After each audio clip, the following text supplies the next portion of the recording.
Araxana. Gedirəm atın pərvəzə bax. Ruzi pedərə kəlahətdə parlı məşədə qatarla. Burada yat orada yer. Nə cür şeysən?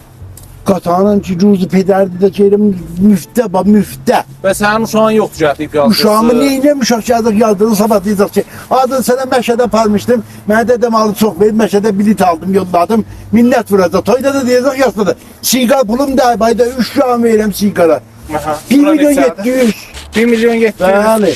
Daş mənim də uşağım böyük yolu etməyə də yazdırır. Gəl mən özüm aparmam, mənim siqar puluma girəm. 2000 mənə də həmsəfər olsun. Olaraq, Həm yazdıraq. Beş yazdıraq. Hara gəl bu gəl. Əvvəl mən Mən var. söndüm, mən gedirəm də. Şişdi deyəndə bax. Bu mənim oğlum. Sən elə bu tərbiyən zahan yoxdur. Səlam xanım. Selam. Yorulmayasın. Məmnun. Deyirlər sizin məşədə istihdamınız vardı. İstihdamım. Ruzi pedərə bax. Mənsub Məşədə aparırsınız. Səftinamı bəli. Bəli. Atın pərvaz dilli istihdam edir bax. Həmə ruza vardı. Məşədə aparırsınız da. Siz ruza Bəli, ruza pedərin pedərə. şəraiti verəcəyimizi Bəli, dediniz. bəli. Bəli, varımızdır.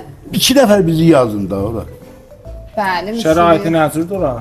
Olan şəraitdə 2 milyon 700 ilə pişbərdə axtaran yollayırıq Məşədə. Siqar puludur da. Üftədir bu. 4 gecə iqamət otelinə və surəti full-board intihabı, istifanə nahar-şam özünüz intikhab edirsiniz.